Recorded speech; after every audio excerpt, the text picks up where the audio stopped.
Today we're going to talk about what keto is actually doing to your body, a 2023 update. I'm going to talk about the problems people run into and how to solve them. Now I get it.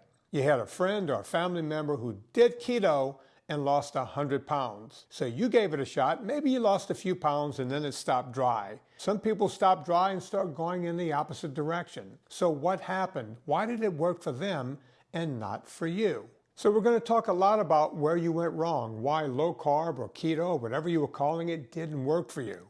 But that's not all we're going to talk about. Something I learned a long time ago when I played sports is you can't really figure out how to do things right unless you understand how you did them wrong. That way you can correct it. But this is not just going to be a Debbie Downer piece. I'm going to also give you the tools you need so that you can succeed this time. So hang out, and by the time we get to the end, I'll tell you exactly how to do it right. You'll have a formula, if you will, a map to move forward and do this correctly. I've been in the weight loss industry for 4 decades, 40 years of doing one thing, and I've had a lot of success. And since the way we eat has changed so much in those 40 years, we've learned more about how people get fat and what we can do to help them lose that weight. Over the past 10 to 12 years, I've taken it to the internet. I started working with people online. I actually do phone consultations on a daily basis where I work with people who want to lose weight. For the most part, morbidly obese people. So I hear the same things over and over. I know where the pitfalls are. I know where the bodies are buried. And I know how to help you get there. In my phone consultations, there are actually 2 things going on. They're listening to me because they're desperate for the right information. I'm listening to them because I'm trying to learn why people fail.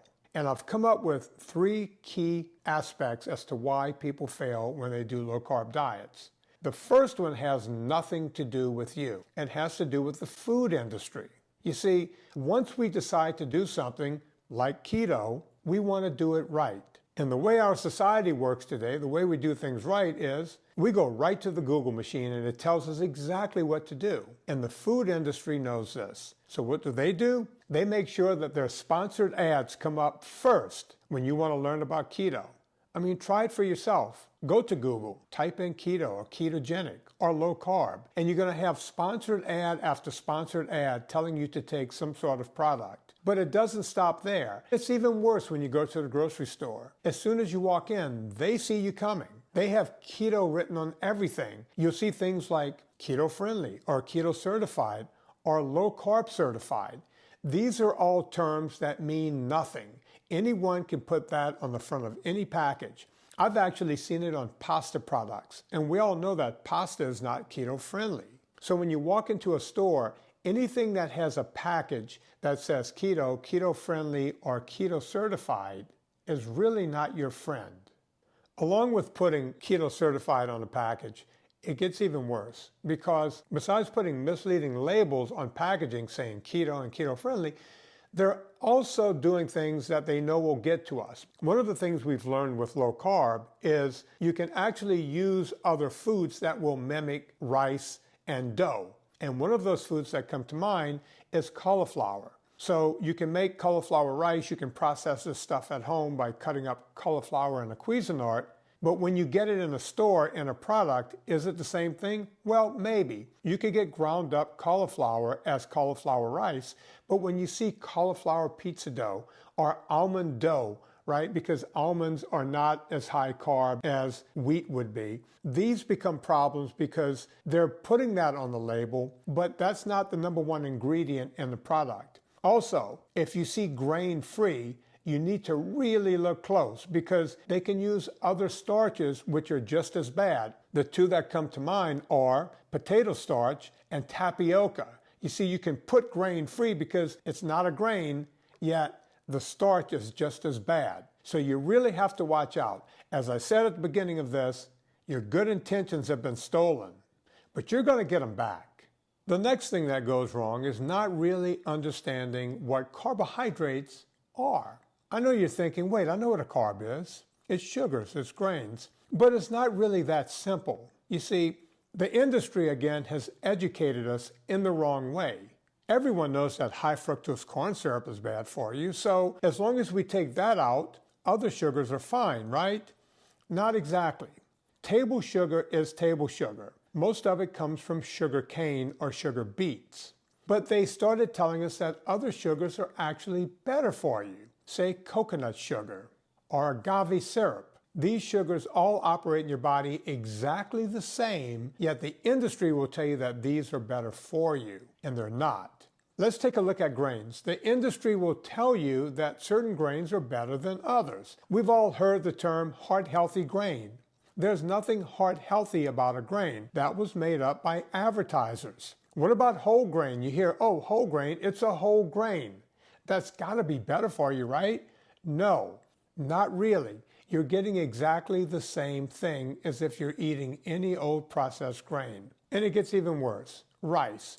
Some people tend to think that brown rice is somehow magically better than white rice. Again, your liver doesn't see it any differently. They'll even tell you that ancient grains are better for you. Things like sprouted grains, kamut, spelt. Are those better? No. Your body will process these grains exactly the same as it will process any other carbohydrate. These companies are very smart about educating you the way they want you to be educated so that you can buy their product and think you're doing the right thing. And while we're on the subject of carbohydrates, let's look at fruit. Well, how can fruit be bad for you? I've heard my entire life from the government that we should have 5 servings of fruit and vegetables per day. 5 servings. Here's the deal when it comes to fruit. Fruit is nature's candy. It's nature's dessert. There's sugar in there. Fruit will give you a glycogen spike. There are some fruits that you can have, and we'll talk about that later. Just understand right now that fruit is part of the problem. Along those same lines as fruit, starches. Starches can become a real big problem, and industry knows this. And the way they sell it to you is something can be grain-free. They hear guys like me who talk about no sugar, no grains as a way of fixing your problems. So industry comes along and says, okay, here's a product with no sugar or grains, but they use starches. There are many forms of starches. The most common are things like potato starch and tapioca. I've noticed in my dog's food, it'll say grain-free, and when you read the label, it's full of starches, full of potatoes, tapioca, and what have you. They're telling you it's grain-free, but there are other starches in there that will cause the same amount of inflammation and make your dog perfectly sick. And since we're talking about animals, I mentioned this in my best-selling book, Fitness Confidential, back in 2012, that the only animals that get fat are the ones we domesticate, such as dogs and cats. And I know what you're going to say, there's some animals in the wild that are fat. Yes, it's all part of their genetic makeup, and they're supposed to be that way.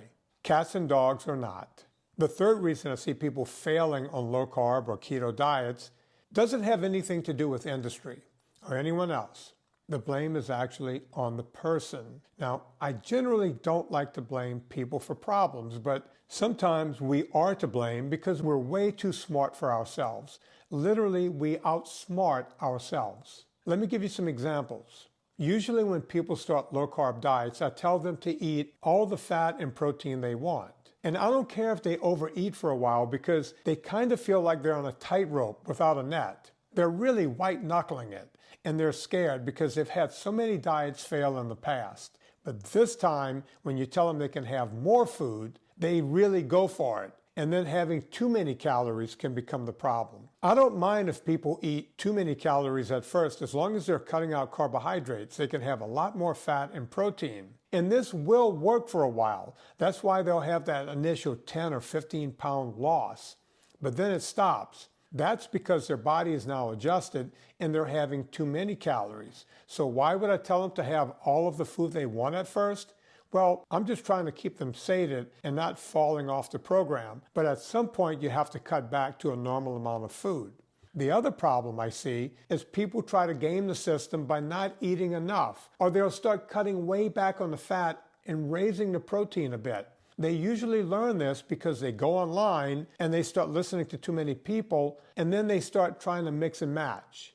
You can't serve that many kings and have success. And then there are the guys that go even deeper. Maybe they've lost 30, 40, 50, even 100 pounds.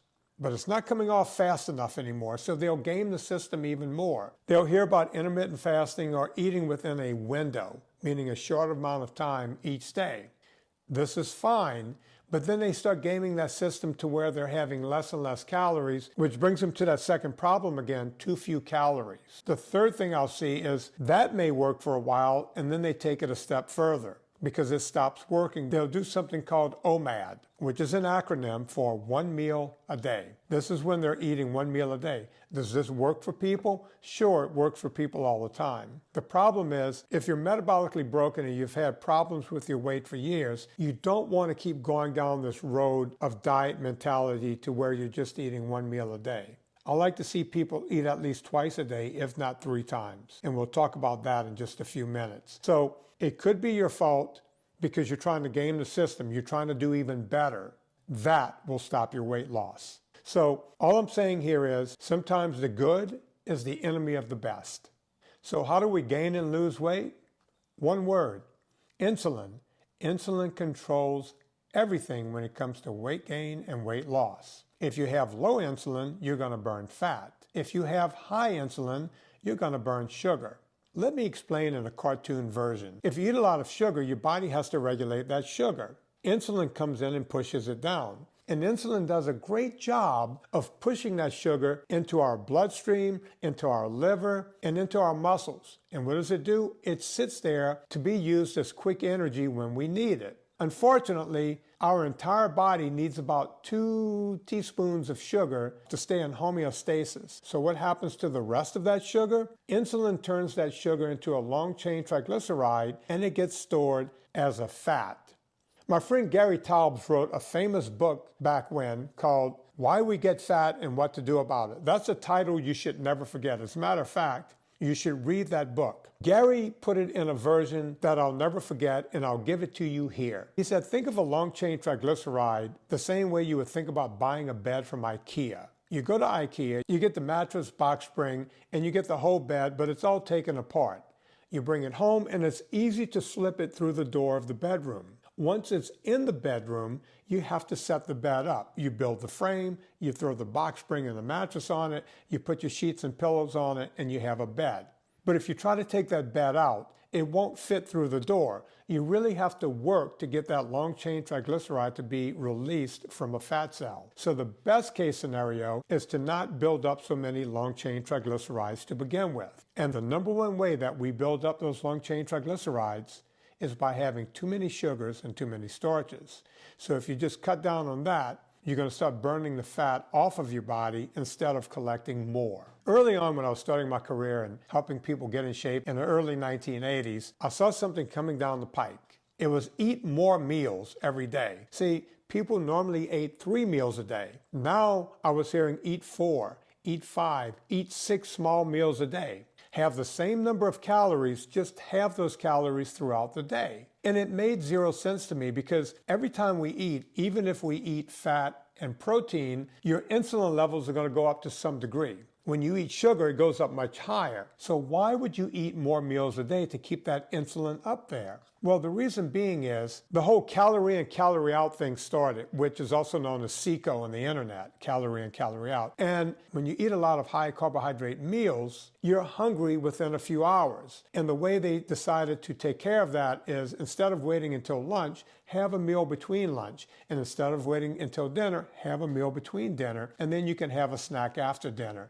6 small meals a day, which actually was worse for people than what we had before, the 3 meals a day. Which brings up what can happen when you start doing low carb.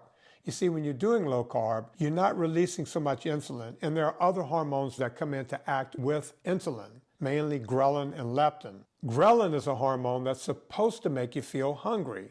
Leptin is a hormone that's supposed to make you feel full. But if your body keeps releasing ghrelin and leptin along with the insulin, you're going to feel hungry all the time. When you start eating low carb, you're going to lose that sensation of hunger. So what I tell people to do is when you have breakfast, have more calories for breakfast, because if you're only planning on having a low carb snack for lunch, you'll easily make it to dinner. So you're keeping your insulin lower throughout the day, which will promote more weight loss. Getting started can be the toughest part because at the beginning it's difficult. You have to clear out your pantry, your fridge, and all the junk food in your house. The problem is many people don't live alone. You live with other people. You could have a spouse or a partner. You could have kids in the house. You can have your grandpappy, what have you. And these people may not be on the program with you. So in that case, you have to let them know what you're doing and ask them to respect what you're doing.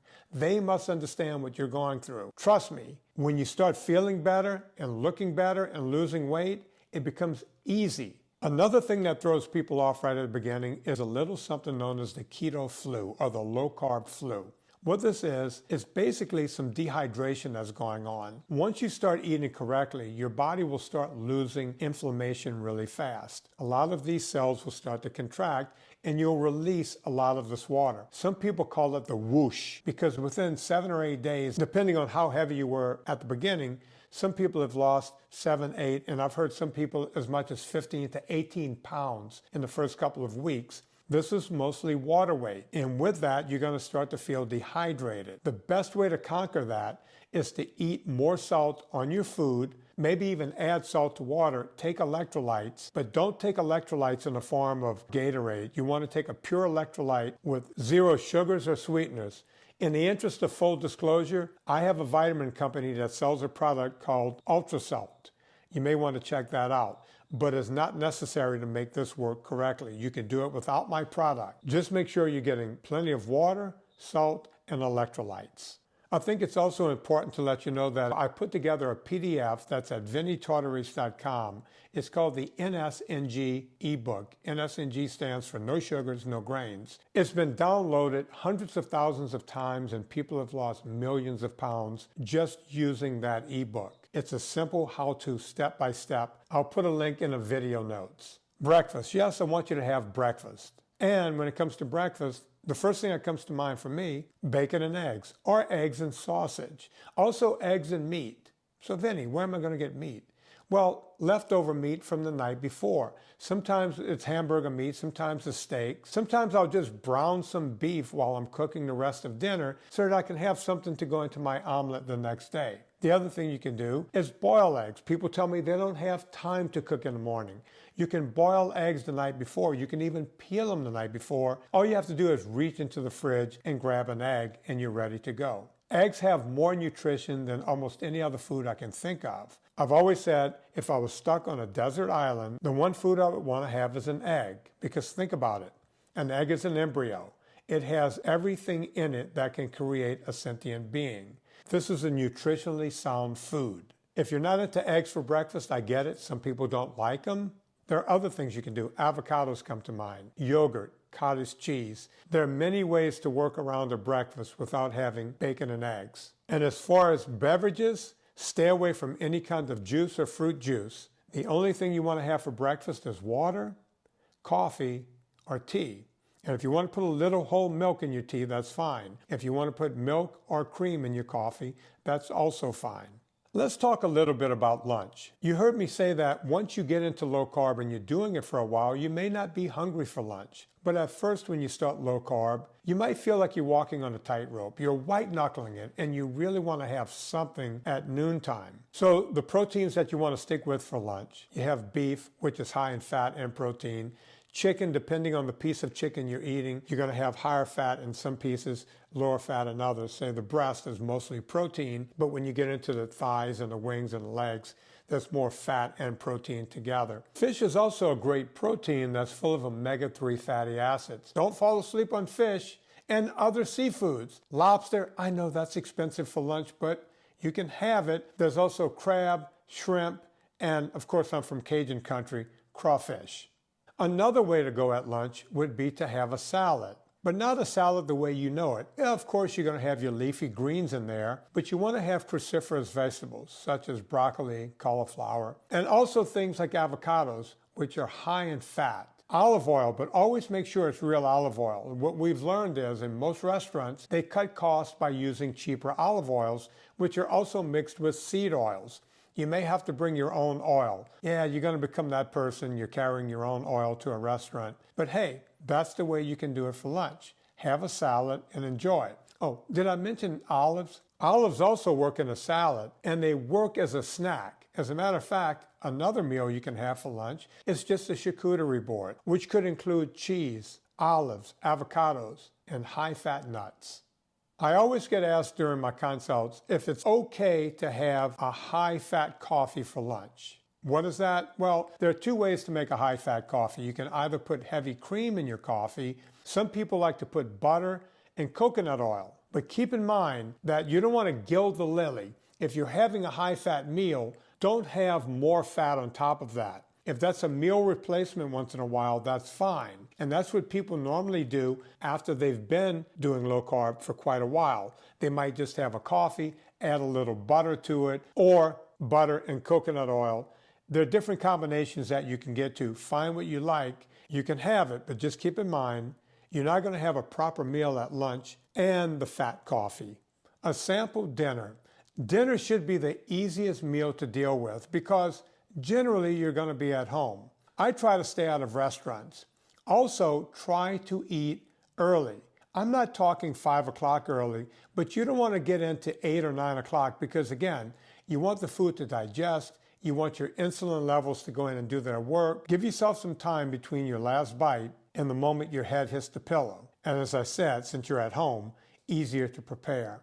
The same meats you had for lunch are also great for dinner. As a matter of fact, a lot of people will cook extra for dinner and use it as leftovers the next day for lunch. Remember, the same proteins you had for lunch also work for dinner. And a lot of times I understand that people will make extra so that they can use the leftovers for lunch the next day. One of my other favorites, breakfast for dinner. An omelet always works. One of the biggest problems you're going to be faced with is after dinner. It reminds me of a story of one of my friends who's a recovering alcoholic. He's been clean and sober for over 15 years, and he told me that the biggest problem he had at first was not having anything to do in the evenings or the weekends because that's when his drinking activity would start. The same thing happens when you clean up your diet. Things you did as an activity while you were watching television are now gone.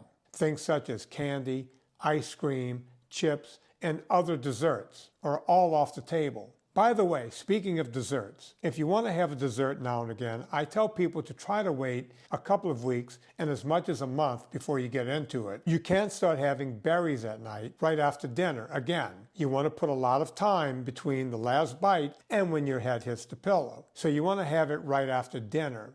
The best kind of berries, blueberries, raspberries, strawberries, and blackberries. They're all low glycemic fruit. It's always best if you mix those berries with some sort of fat. I usually use creme fraiche or mascarpone, but you can also use heavy whipping cream. Just whip it up, don't put any sugar in it. Use that as your dessert topping. It's delicious. I'm actually recording this in the fall of 2023, and football season is about 1 week away. So what do you do when you're watching NFL on Sunday? Well, what I do is I roast my own nuts. I usually buy walnuts, pecans, and almonds raw. I'll spread them on a pan. I'll put some olive oil on them and mix in whatever I want. Salt, black pepper, sometimes cayenne pepper and paprika. You could do anything to get a great flavor out of those nuts. Stick them in the oven, 350 degrees for about 15 or 18 minutes, or as I like to say, right before they start to smell burnt. And that's when you're going to get the best flavor out of them. Give it a try. You won't be disappointed. Two things that most people leave out when they talk about any kind of diet, especially low-carb diets: mouth hunger. Sometimes you might feel like you're hungry, or you might think you're hungry because you're so used to eating. We call that mouth hunger. Sometimes if you do something as simple as drink 8 to 10 ounces of water, that feeling will go away. Another thing is alcohol. People want to know what they can drink, especially at those aforementioned football games, right? Stay away from any sort of fermented alcohol, such as beer or wine. If you're going to have a beverage, you want to stick to distilled liquors. The problem is, oftentimes, people want to have mixers with that. Unfortunately, you're going to have to stay away from those mixers because usually they're full of high fructose corn syrup or sugar. For a more in-depth look, check out my video, What Eating Sugar is Actually Doing to Your Body.